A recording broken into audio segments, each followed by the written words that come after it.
Irmãos, nós vamos caminhar hoje na terceira mensagem da série chamada Cristianismo 101. Se você está aqui pelo primeiro domingo, se você está acompanhando de casa pela primeira vez, aqui nos Estados Unidos, quando você está na high school, por exemplo, toda matéria que é básica é a 1. Quando você vai para o college, começa já no 100, então 101 é a matéria básica. Por isso nós estamos chamando essa série de Cristianismo 101, 101. Por quê? Porque eu creio que nós precisamos voltar à base, ao começo, à fundamentação de tudo. E algumas razões pelas quais eu entendo isso é devido ao meu relacionamento com as pessoas, as conversas, os diálogos, a percepção de como as pessoas agem, reagem na vida. Algumas coisas que foram acentuadas por essa pandemia, mas muito mais pela forma com que as pessoas veem a vida e elas agem, dizendo que Deus está com elas. Mas se você olha para a Bíblia e percebe que esse Deus está comigo não representa uma transformação baseada nos conceitos da palavra de Deus, então tem alguma coisa que não está fechando a conta nisso aí. Por isso, depois de orar e meditar por algum tempo, eu decidi começar do zero com a nossa igreja, no sentido de ensinar o Evangelho. Por exemplo, uma das coisas que eu mais ouço das pessoas é que elas desejam, quando erram e quando percebem que erraram, porque às vezes as pessoas erram e não percebem que erraram, e não adianta você falar para elas que elas erraram. Não sei se você já tentou conversar com alguém e dizer, está errado. A pessoa diz assim, não, mas está errado porque você acha que está errado. Para mim está certo.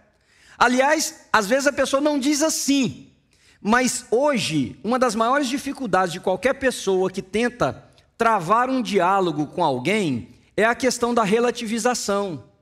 O que quer dizer isso? Que a verdade, ela depende do ponto de vista. Entendem o que eu estou dizendo? O certo e o errado depende do ponto de vista. Você diz para uma pessoa assim, está errado, olha, isso aqui não está legal, não deveria ser assim. A pessoa diz assim, não, mas essa é a sua interpretação do certo e do errado. Essa é a sua conceituação do que deve e do que não deve. A minha não é assim. Então essa relativização, para nós cristãos, ela tem um basta. Ela tem um ponto que tem que morrer. Qual é? A palavra de Deus. Eu posso gostar da música de um jeito e você do outro, está tudo certo. Eu posso querer fazer as coisas de uma maneira e você de outra, está tudo certo. Até o ponto em que esse nosso fazer, gostar, se comprometer, seja contrário ao que a palavra de Deus ensina. Nesse momento, cale-se todos os homens e a palavra de Deus prevaleça. Mas esse comportamento não é tão facilmente aplicado, irmãos. Presta atenção, quando você erra, como eu estava dizendo, você procura a Deus para quê? Pensa comigo um minuto. Você cometeu um erro, um pecado, alguma coisa grave, mais grave, menos grave, não importa. Você cometeu um erro. E geralmente a gente só lida com o erro quando o erro é descoberto ou tem consequências. Porque se ele passar batido, a gente deixa. Geralmente é assim. Nós só lidamos com o erro quando ele tem desdobramentos, consequências, ele fere alguém, ele entristece alguém, ele estraga a família, ele separa amigos, ou quando ele é percebido, consequência ou descoberta. Mas quando a gente procura a Deus, na grande maioria das vezes, os cristãos procuram a Deus para quê? Me ajudem aí, para que procuram a Deus? Você que está em casa, para que procura a Deus quando a coisa é descoberta ou dá errado? Para resolver o problema, gente.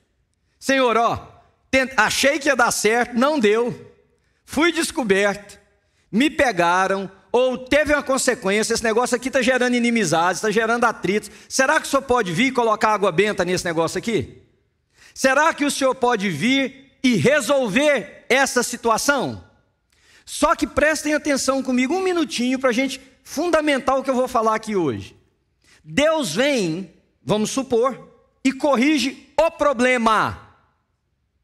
Ajudou? Não ajudou, irmãos. Por isso que Deus não é resolvedor de problemas. Ele pode até resolver um problema seu, meu, pela misericórdia, pela bondade, pela graça dele, mas Deus não é resolvedor de problemas. Deus é reorientador de vidas. Entenderam o que eu acabei de dizer? Ele é reorientador de vidas. De uma forma muito simples, pensa numa dieta, num processo de você quer perder peso. Aí você descobre que se deixar de comer isso, comer aquilo, tá, enfim, vocês sabem, conhecem aí o negócio. Você vai perder peso. Aí você faz uma força descomunal para não comer as coisas que vão proibir você ou impedir você, melhor dizendo, de perder o seu peso. Aí você faz aquilo por 30, 40 dias, perde, se olha no espelho e fala que legal, a roupa que não servia está servindo, é um negócio aqui que eu perdi e tal, legal demais. Primeiro final de semana depois daquele você faz, quer saber? Sair da dieta, agora é hora de eu me recompensar. Aí você vai, sei lá, naquele lugar que tem a comida que você gosta, na casa do seu amigo, da sua amiga, e come o que aparece pela frente. Adiantou alguma coisa? Não. Por isso que nesse mundo da estética, da dieta, as pessoas sabem que a única coisa que tem algum tipo de futuro é uma reeducação alimentar. É você dizer o seguinte, eu vou reposicionar a minha vida no que diz respeito à alimentação. Por que eu estou falando sobre isso? Porque eu quero que vocês emagreçam, percam peso, ganhem. Não, para você entender que não adianta você ficar buscando a Deus para resolver o problema. Ele pode até resolver o problema, mas a orientação que você pauta a sua vida não foi mudada. Portanto, você vai fazer novamente alguma zica. Você vai, por quê? Porque se eu sou orientado de uma maneira, se os conceitos, os valores, a fundamentação da minha vida opera em uma direção, não adianta vir aqui resolver o problema, precisa resolver a orientação da minha vida, porque uma vez redirecionado, é como na dieta, eu não vou mais cometer aquilo, porque agora há uma nova formatação na minha vida. Vocês entenderam o que eu quis dizer? Então, na primeira mensagem, eu trabalhei com vocês o que significa ser um discípulo de Jesus Cristo. Discípulo de Cristo não é por permanência em igreja, não é por trabalho em igreja, não é por dar dinheiro em igreja. A Bíblia é muito específica em dizer que nós só nos tornamos discípulos de Cristo por um chamado dele na nossa vida. Ele andando ao lado do mar da Galileia, viu alguns homens mexendo e disse assim, deixem isso aí, venham ser meus discípulos, meus seguidores. Nós somos chamados para ser seguidores de Jesus. Ele passa pela praia da nossa vida, ele passa pelas praças da nossa vida, pelas coletorias da nossa história, pelos locais de trabalho, e ele nos chama, Manuel, chama você, Paulo, Maria, ele vai chamando, venha me seguir. Seguir Jesus, nós vimos que tem compromissos. Não existe seguidor de Jesus sem compromisso, não existe. Pode ter religioso, e com certeza tem, pode ter qualquer coisa, mas discípulo de Cristo não. Segunda mensagem, nós vimos que esses discípulos se tornam embaixadores, representantes de Jesus na terra. Irmãos, outra grande mentira na nossa cabeça é de que o céu é um lugar que nos espera. Existem pessoas, e aí nós entendemos por que o marxismo, às vezes refutado por nós e com razão, tem alguma reverberação correta, porque ele não está baseado na verdade, ele está baseado na interpretação que nós fazemos. Por quê? Para o marxismo, o céu é a utopia de uma classe miserável de pessoas. Gente que não encontra a felicidade aqui, mas que aposta todas as suas fichas numa felicidade vindoura, lá no céu. Então é mais ou menos assim. Aí o marxismo diz que a religião então se torna o ópio, um entorpecedor das pessoas, rouba das pessoas a capacidade de pensar, imaginando o seguinte, lá na frente eu vou ser feliz. E eles estão de todo errado? Não, eles estão de todo errado, porque essa não é a proposta bíblica, jamais. Mas olhando para a vida dos cristãos, eles estão de todo errado? Não, porque a maioria dos cristãos vive numa expectativa escatológica. É mais ou menos assim, esse casamento meu aqui é uma porcaria, desculpa a expressão. Mas tem um dia que eu vou ficar livre disso. Tem um dia que Deus vai mudar essa mulher. Ele não está nem sabendo o que vai acontecer, né? Essa vida minha aqui não tem sentido, mas tem um dia que eu vou ficar nas nuvens, louvando a Deus, tocando harpa, violino, cantando. É uma viagem que é nada mais, nada menos do que uma alucinação. Por quê? Jesus Cristo, quando veio, olha o que... Tá, pensa comigo. Lá na frente, nós chamamos do reino de Deus. Lá, nós não vamos ter o marido enjoado, a mulher enjoada, os amigos problemáticos, o pastor chato, a igreja difícil, pessoas que erram, que mentem, isso, aquilo, casamentos que são destruídos, amizades que são separadas, nada, não vai existir. Lá, concordam comigo até aí? Lá. Então vamos para lá. Vamos viver lá. Olha para mim, gente, quem está chegando está tudo certo. Ô, gente curiosa, né? Todo mundo olha assim, ó. O que eu estava falando? Isso, vamos viver lá. Lá vai ser legal, ok, mas nós estamos aqui. E se nós estamos aqui, como é que nós vamos para lá? Nós precisamos de Jesus. Então Jesus é um passaporte, é um carimbo, é uma passagem, é um ticket para a gente chegar lá. Lá tudo será bom. Agora, o que Jesus, o nosso Senhor, falou e ensinou, foi o contrário. Ele disse o seguinte: o reino de Deus de lá é chegado. Muito bem, quem falou é chegado. O reino de Deus é chegado. A presença do Messias inaugurou o reino de Deus. Então presta atenção nisso, querido. Quando eu e você somos achados por Cristo Jesus, nós entramos no reino de Deus. A nossa eternidade começou. Nós vamos morrer, é claro, um dia, mas o nosso usufruir do reino de Deus chegou. Então é uma utopia, é uma mentira, é uma falácia. E aliás, se vocês me permitem a expressão da palavra, é uma vida desgraçada viver aqui passando todas as misérias, imaginando que um dia essas misérias vão se findar porque nós chegamos em um lugar. Não, lá não haverá choro, não haverá pranto, não haverá dor, não haverá tristeza, nada disso. Mas Jesus nos chamou para estabelecer o seu reino aqui. Então nós vamos experimentando fragmentos, porque nós somos imperfeitos, porque tem pecado no mundo, por isso, por aquilo, mas nós vamos produzindo, nós vamos gerando, nós vamos estabelecendo os valores do reino aqui. Portanto, o dia que nós chegarmos na nossa casa eterna, nós não vamos estranhar nada. Então você imaginar que o casamento vai arrastado, numa sofrência, para um dia que você chegar lá, você se livrar dessa pessoa, talvez você nem chegar lá vai, porque o conceito aí está tudo errado.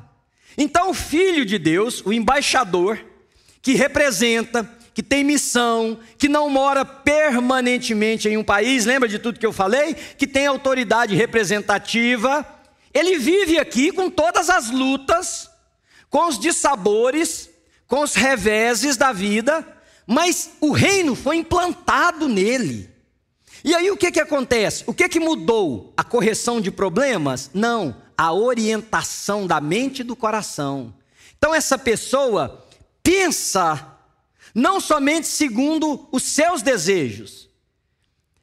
Gente, eu não sei porque eu estou falando tudo isso para vocês, não tem nada disso escrito ali para eu falar.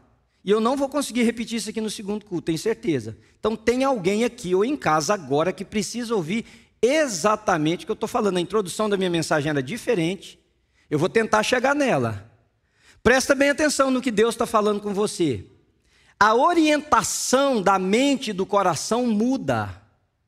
Claro, nós vamos precisar de Deus ajudar a resolver situações, mas sabe como é que Deus vai resolver? Ele vai dizer assim: Manuel, lembra que eu mudei a forma de você pensar com relação a esse conflito que você criou? Então eu não vou lá e transformar o coração daquela pessoa com quem você teve um atrito, Manuel. Eu agora iluminei a sua mente, seu coração, meu espírito te empoderou para que você agora vá e seja a bênção para o problema.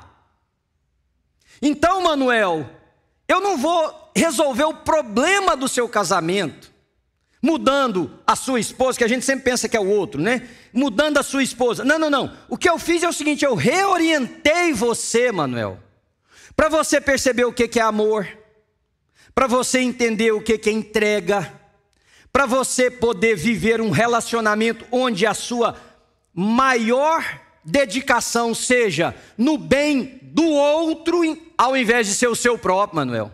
Eu reorientei somente para você não ser egoísta, egocêntrico, ensimesmado. Eu reorientei você. Então agora que você está pertencendo ao meu reino, haja, Manuel, como alguém que pertence ao meu reino. Vocês estão entendendo, queridos? Então, hoje a terceira mensagem nossa é sobre o corpo. A Bíblia diz que nós somos parte do corpo de Cristo. A Bíblia diz que nós somos um corpo, e no corpo tem muitos membros, tem muitas partes, mas que todas essas partes apenas formam um corpo. Então a Bíblia diz que nós fomos colocados juntos para formar o corpo de Cristo. Esta igreja chamada New Life Church, ela é o corpo de Cristo? Não.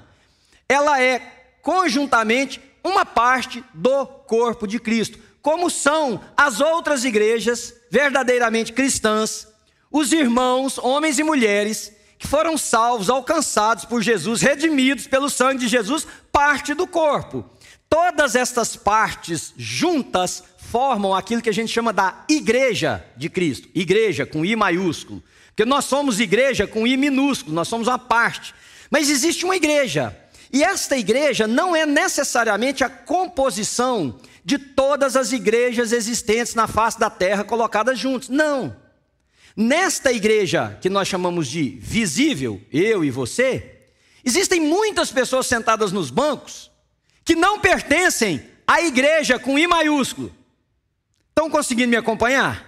Não pertencem. Mas como, pastor? Não, ele é membro de uma instituição terrena chamada igreja. Ele contribui financeiramente com uma igreja, como ele dá dinheiro para o hospital do câncer, ou como ele faz uma oferta na escola que os seus filhos estudam.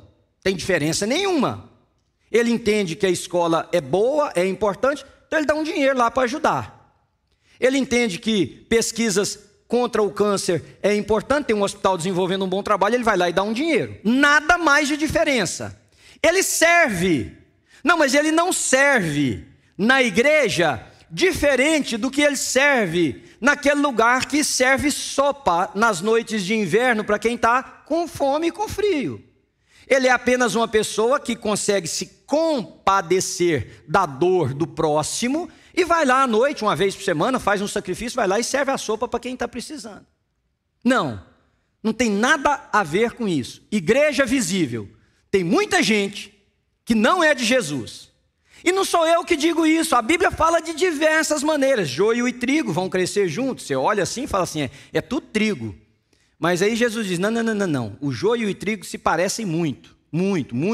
Se vocês tentarem, inclusive, arrancar para diferenciar, vocês vão arrancar um achando que é joio e pode ser trigo. Não façam isso. Isso um dia vai ser feito pelos anjos durante uma colheita. Está falando da vinda, lá do final. Jesus disse que tinha lobo entre as ovelhas. Jesus disse que tinha filho das trevas no meio do seu povo. Então quem está dizendo isso não sou eu. Aliás, um dos pais da igreja disse uma frase muito bacana. Ele disse assim, a igreja invisível tem muitos filhos que a igreja visível não tem. Porque tem gente de Deus que ainda não está aqui. E ainda não está em nenhuma outra comunidade. É por isso que nós precisamos pregar o evangelho. É por isso que nós precisamos convidar essas pessoas. É por isso que nós precisamos levar a mensagem de Cristo. Mas a segunda parte da frase dele é assim, mas a igreja visível tem muitos filhos que Deus nunca terá. Então, irmãos, estar numa igreja, instituição, quer dizer necessariamente que você é de Cristo. Nós somos de Cristo se nós tivermos sido encontrados por Cristo, transformados em discípulos de Cristo, vivendo como embaixadores de Cristo e pertencentes à família de Deus. Vocês estão me entendendo até agora? Muito bem, então eu queria fazer uma pergunta que é para você trabalhar aí na sua mente. Você em casa, por favor, anote essa pergunta. Quem é você no corpo de Cristo? Esse quem é você tem um sentido de perguntar: você faz parte? Mas eu queria que você deixasse essa pergunta ir mais profundo, que ela mexesse lá no seu interior, na sua interpretação. Não vá para o lado da religião, queridos, por favor, não fala assim: não, eu sou porque eu vou na igreja, não, eu sou porque eu participo da ceia que nós vamos ter hoje, não, eu sou porque eu fui batizado, não, eu sou porque eu estou na igreja desde que eu nasci. Não é disso que eu estou dizendo. Ninguém nasce em igreja. A igreja nasce em nós pelo um trabalho do Espírito Santo de Deus que nos liga ao corpo de Cristo. Quem é você no corpo de Cristo? Se você em casa puder pensar sobre isso, você que está participando conosco. Agora, olha os textos. Do tanto que a Bíblia fala que nós somos corpo. Paulo trabalhando com a igreja em Roma, capítulo 12, versículo 5. O texto vai estar na tela para vocês também. Assim também em Cristo nós, Paulo está dizendo daqueles que pertencem a Cristo, que somos muitos, formamos um corpo. E cada membro está ligado a todos os outros. O mesmo Paulo, escrevendo à igreja na Galácia, escreveu o seguinte: portanto, enquanto temos oportunidade, façamos o bem a todos, especialmente aos da família da fé. Então Paulo está dizendo: nós somos um corpo, nós pertencemos a uma família. Essa igreja, com I maiúsculo, é a família dos filhos de Deus. Quem diz isso também não sou eu. Paulo, escrevendo à igreja em Éfeso, capítulo 2, versículo 19, diz o seguinte: portanto, vocês já não são mais estrangeiros, nem forasteiros. Agora vejam a próxima parte. Mas concidadãos dos santos e membros da família de Deus. Somos membros da família de Deus. Então eu quero que a gente olhe 4 ou 5 princípios aqui sobre essa questão de ser corpo, de ser família. Primeiro deles, querido, já falei na primeira mensagem, não falei na segunda, vou falar nessa. Não existe cristianismo sem pertencimento a uma família. Não existe.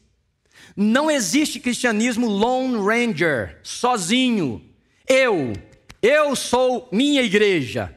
Eu sou a minha adoração a Deus. Não, eu sei ser cristão sozinho. Eu não preciso de você. Eu não preciso de você. Isso é diabólico, queridos. Porque não há um único lugar na Bíblia que nos ensina que nós podemos crer em Cristo e não querer os outros que também creram em Cristo. Quando eu faço as viagens que o pessoal vai comigo, eu explico principalmente na questão das igrejas, conhecer as 7 igrejas do Apocalipse. Várias pessoas me perguntaram: pastor, eu queria saber assim, onde aqui era a igreja de Esmirna, por exemplo? Onde aqui? Era ali, era acolá? Não, irmãos. O prédio que eles se reuniam poderia até ser aqui, ali e acolá, e tem muitas ruínas.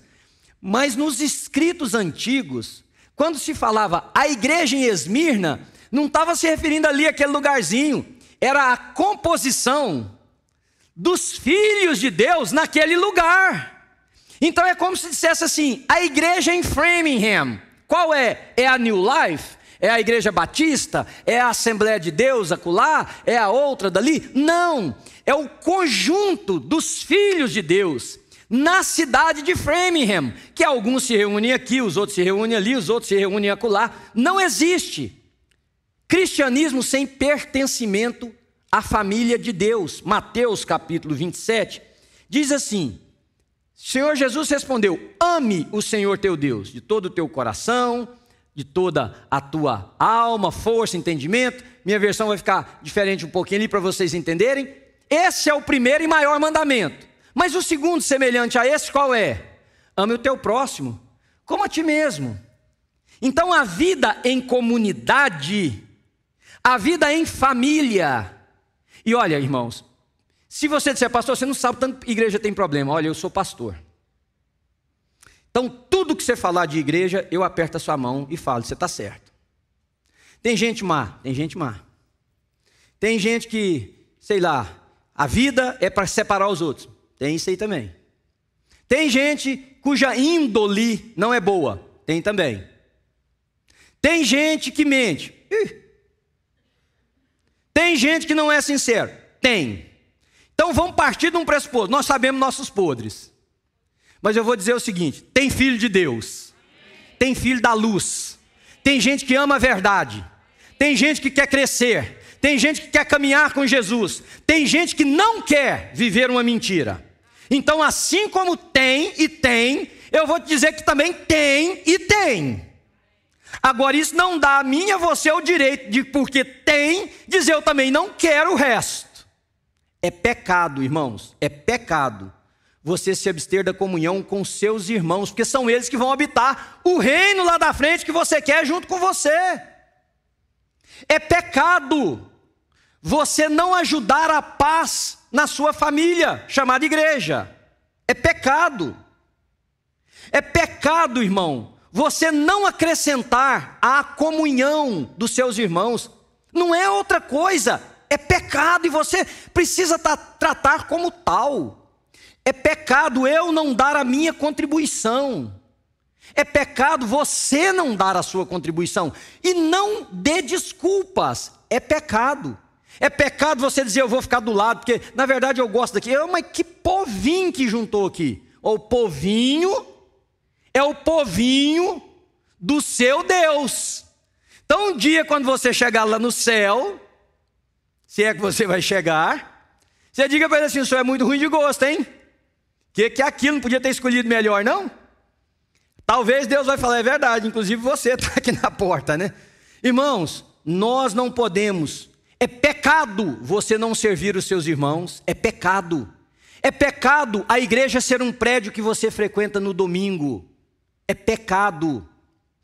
É pecado você ser um religioso que a vida passa e tudo que você faz é frequentar um lugar, é dar dinheiro num lugar, é fazer alguma coisa para desencargo de consciência. Quantas pessoas já me disseram o seguinte: pastor, não, eu sou cristão. Eu falei, mas eu não tenho visto você na igreja. Ele falou, não, mas eu vou o dia que eu sirvo, porque você sabe, né, pastor, eu amo servir a Deus. Eu falei, não, você está fazendo isso para um desencargo de consciência. Porque se você não ama sentar aqui, celebrar a Deus com seus irmãos, se você não ama estar perto de quem também ama a Deus, e um daqueles dias você serve, pode revisar sua caminhada com Deus. É pecado. Você precisa de uma família, porque Jesus veio para buscar filhos e filhas. Só o nome já dá de entender que é uma família. A igreja é uma noiva. Noiva, casais com raríssimas exceções, quando contraem núpcias, eles querem constituir família, eles querem ter filhos. Segundo, toda separação da família cristã é fruto do nosso pecado. Irmãos, para com essa coisa de transferir para os outros. Para com esse negócio de jogar a responsabilidade no vizinho, na moça, no rapaz, no homem, no pastor, no irmão de igreja. Para com isso. Então o senhor está querendo dizer que não tem erro nos outros? Não, eu estou querendo dizer que toda separação da família não é fruto do pecado dos outros, é fruto do seu pecado. É do seu pecado. E enquanto você não encarar isso, porque Romanos, capítulo de número 2, versículo 19, diz assim: se for possível, porque tem coisas que não serão possíveis, se for possível, no que depender de você e de você lá em casa, na sua casa, de você, no que depender de você, tendes paz para com todos. Seja um promotor de paz. É no que depender de você. Mas eu tentei, ela não quis. Tudo bem, aí não depende mais de você. Mas toda separação é fruto desse pecado, que a tradução de pecado mais literal, a Confissão de Fé de Westminster, inclusive, publicou como sendo a definição mais apropriada de acordo com as terminologias bíblicas nas línguas originais. Pecado é toda transgressão da vontade de Deus, presta atenção, e falta de conformidade com a mesma. Então, o que é pecado?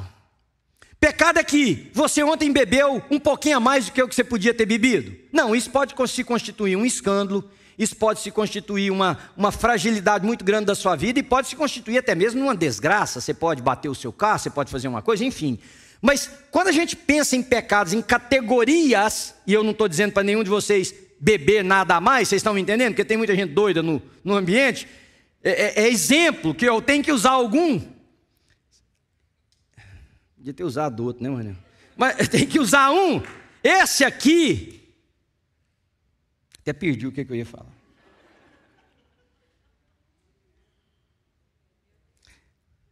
Eu vou tentar corrigir aqui. Quando você pensa em categorias, você não entende o pecado.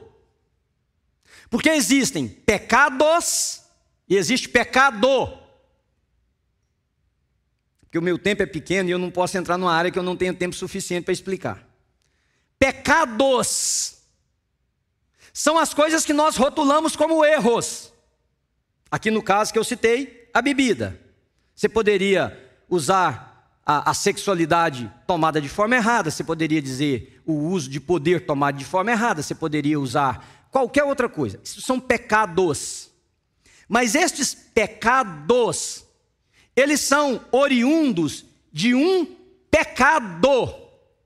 Que pecado é este, pastor? Um coração que Deus não se tornou o Senhor, é a reorientação da minha vida. Então, quando eu me deixo levar por esse sentimento separatista, baseado no pecado do outro, significa que eu ainda não tenho percepção do meu próprio.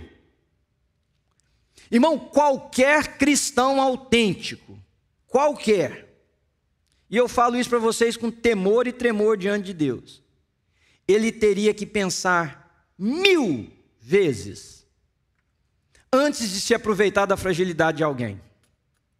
Porque todos nós temos um calcanhar de Aquiles. Todos nós. Uns têm ele mais acentuado que os outros, é um calcanharzão. Mas temos. E todos nós temos um lugar que se aquela pedrinha bater, a exemplo lá da figura profética, bater no pé de barro, desmorona tudo. Vocês sabem a história de Aquiles? Por que deu esse negócio do calcanhar de Aquiles, né? Aquele guerreiro. Mas acertaram uma flechada entre o tendão do pé dele aqui, ó, e aí ele não podia andar. Ele não podia continuar guerreando. Ele era capaz de vencer um número enorme, enorme, enorme de guerreiros. Então, todo processo de separação da família de Deus é fruto do meu pecado. Quando você diz assim, eu não quero aquele povo. Ah, porque lá tem uma mulher fofoqueira, porque lá tem um homem chato, porque lá tem isso, porque lá tem aquilo, porque lá tem esse escândalo, lá tem isso. Você está revelando, não é o pecado dos outros, é o seu. Porque a Bíblia me chama para amar. A Bíblia me chama para... Chama a mim, chama você de casa, para perdoar. A Bíblia me chama para estender a mão para quem está caído. A Bíblia me chama para suportar um ao outro. Então, cara, é um chute na canela, de verdade. Você tem que suportar esse cidadão. É isso que a Bíblia nos chama. A Bíblia nos chama para ajudar os mais frágeis, mais fracos, a orar pelos nossos inimigos. E não é orar para eles morrerem, não.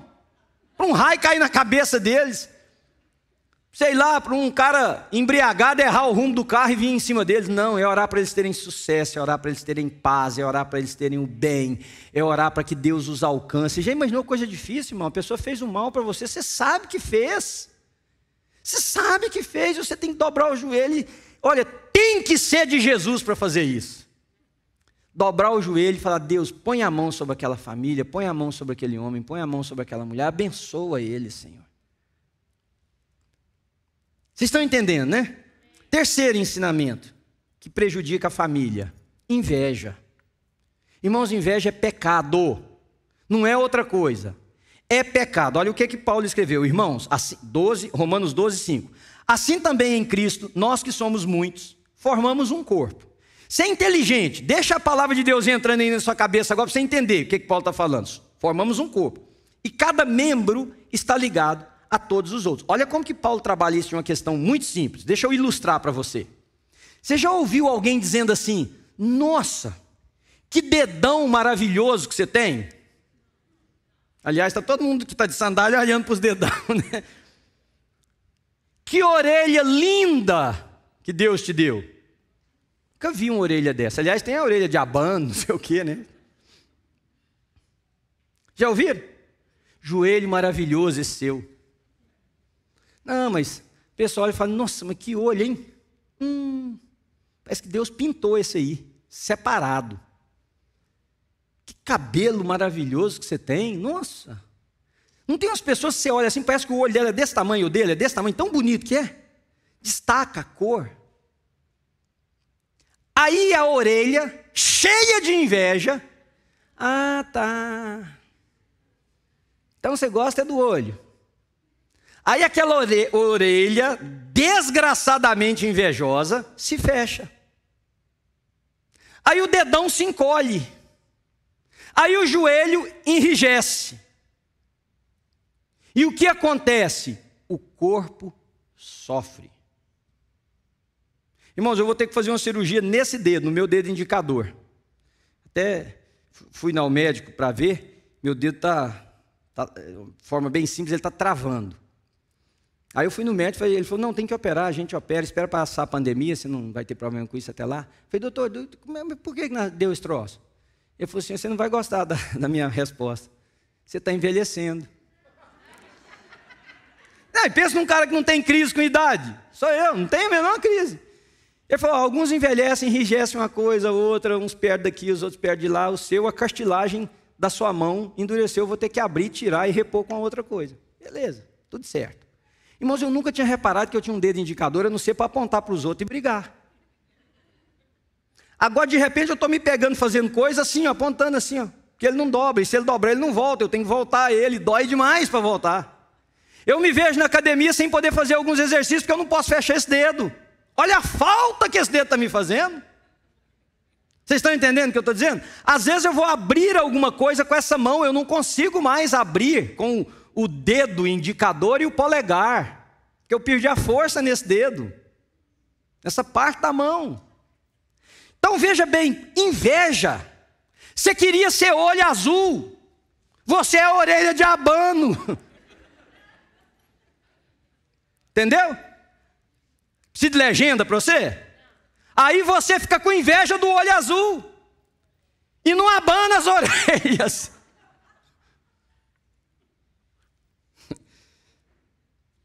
Eu olhei para o lugar indevido na hora da minha ilustração. Então eu vou olhar para cá, irmã, não tem nada a ver com você. O cabelo é ruim. Mas você insiste em mantê-lo de uma forma que ele não é natural. Irmão, vai voltar, não adianta, vai voltar. Se trovejar, ele volta. É ou não é? Relampeou, ele volta para a origem dele. Aí a outra tem um cabelo lisinho, lindo, sei lá, do jeito, se você acha que é isso, que é beleza de cabelo. Mas isso acontece no corpo. Nós estamos dando risada. Mas você tem inveja. Porque alguém se tornou olho. Porque alguém é o cabelo liso. Porque alguém é, sei lá, a boca bonita, os olhos bonitos. E que ninguém lembra do dedão, que é você ou sou eu. Mas a Bíblia diz que todos esses membros são parte de um corpo. E que todos igualmente úteis e necessários. Como eu disse para vocês do meu dedo indicador, como você poderia ter dito aí de alguma outra coisa no seu corpo, que às vezes você tem uma certa deficiência, e você diz, poxa, mas como é que um negocinho desse tamanhozinho me causa tanto problema? Arruma uma unha encravada para você ver. Que sofrimento que é. Primeiro parece que tudo acerta lá, né? Nada mais erra. Você tem um corpo desse tamanho, a unha desse tamanho, tudo acerta na unha encravada para você sentir dor. Quarto, porque todos são úteis. Ah, irmão, se você entendesse essa verdade da família de Deus, todos são úteis. Se essa inveja sua de querer ser o que você não é, te fizesse entender que o que você é importante. Que Jesus te amou da mesma maneira, que Ele investiu em você da mesma maneira, e que você pode, em nome dEle, trazer um benefício enorme para esse corpo, para essa família de Deus. Como as coisas seriam diferentes? Todos são úteis, do alto da cabeça à planta dos seus pés. Todos, maior, menor, gente com um dom, com outro. Nós somos uma diversidade de dons, irmãos. Nós temos uma pluralidade de bens a oferecer, mas quando alguém se abstém porque julga que o que ele tem para oferecer não é tão visível, perceptível, admirado como o do outro, e ele se fecha, o corpo perde. E isto responde para mim, pecado. Portanto, quem é você no corpo de Cristo? Não tem problema você dizer, eu sou o dedinho pequenininho do pé lá, ó. Tem problema. Mas você está desempenhando o papel do dedinho pequenininho do pé? Ou você está lá dizendo assim, que miséria, por que eu não nasci mais para cima um bocado? De outra forma, de outra maneira. E aí eu quero encerrar dizer para você, fazendo uma pergunta. O que você está fazendo pela sua família? Irmãos, eu vejo pais trabalhando 2 turnos de trabalho, desgastando-se física e emocionalmente. Às vezes nos diálogos assim eu pergunto e ele fala, pastor, minha família precisa, eu preciso estudar esse menino, essa menina, eu preciso... Você vê o amor, você vê o coração, você vê o sentimento altruísta, você vê a entrega, a pessoa abre mão de prazer, a pessoa abre mão de coisas que seriam boas em prol da família, porque ama. Você vê mães que trabalham o dia inteiro, chegam em casa arrebentadas, o menino ou a menina está lá, fala que está com fome, ela corre para fazer comida, com mais um tempão ali, já está só um par de roupas, e vai fazer por quê? Porque ama. Porque ama. Quantas vezes eu vi a Ana fazer um bolo de cenoura 11 horas da noite. Ela fala que é por minha causa, mas é porque o Pedro falou mais cedo que gosta de bolo de cenoura, que lá em casa sou eu e o Pedro disputando os bolos de cenoura. Então eu falei, mas o Pedro falou. Aí 11 horas você vai fazer um bolinho de cenoura, fala assim, ó, lembrei de vocês. Para, Ana, lembrou do Pedro. Quantas vezes, 11 horas, 11 e meia, você é cansada, você vai fazer um negócio por amor. Chega alguém na sua casa desavisado. Você corre, se desdobra, dá o que você pode, por amor. Irmão, o que você está fazendo pela sua família? Chamada o corpo de Cristo, é gente por quem Jesus morreu, entenda isto. Não são pessoas que nós estamos pagando para vir para um lugar, não é gente que a gente está arrastando para vir para cá, não, são pessoas por quem Jesus morreu, Ele deu a vida, Ele foi para o Calvário, Ele foi crucificado, Ele foi pregado naquele madeiro, por estas pessoas, chamada família dEle. O que eu e você estamos fazendo, irmãos? O que você em casa está fazendo pela sua família? E se você não quer pensar pela sua família, pense pela família de Deus. Então eu queria sugerir a você algumas coisas. Pertença. Seja membro de uma igreja. Esta, se você escolher, qualquer outra que você escolher, mas pertença, irmão, não seja gente que passa. Nós vivemos numa época da sociedade, os sociólogos estudam isso muito a fundo, uns chamam de sociedade líquida, outros chamam de desapego social e moral, outros chamam de pós-modernidade ou modernidade acelerada. Não importa o título acadêmico que você dê, as pessoas não estão mais tendo afinidade, pertencimento, ninguém pertence, ninguém é. Nem no casamento as pessoas são mais, nem na família, filhos saem como se não tivessem raiz, membros saem de uma igreja como se ninguém fosse nada. Nós somos de uma família, pertença. Encontre uma igreja, um povo, uma instituição, esse povo aqui, ou ali, ou acolá, e diz, esse será o meu povo, é aqui que eu vou me envolver, o que eu puder contribuir para a família de Deus, eu estou fazendo através desse povo aqui que eu chamo minha comunidade. Segundo, são 3 palavras, pertença, sirva. Mas sirva, irmão, não sirva para pagar débito com Deus, sirva porque você entende que é a família de Cristo e por causa de um de nós. Irmãos, uma pessoa me ligou anteontem, falou, pastor, tem um casal, considerando a possibilidade de começar a frequentar a New Life, você poderia conversar com esse casal? Minha agenda estava muito cheia, eu ia terminar 6 e pouco da tarde. Aí eu mexi tudo, encontrei um cantinho. Falei, onde é que eles moram? Em tal cidade. Falei, não dá, porque aí eu passo e de lá eu vou para a próxima.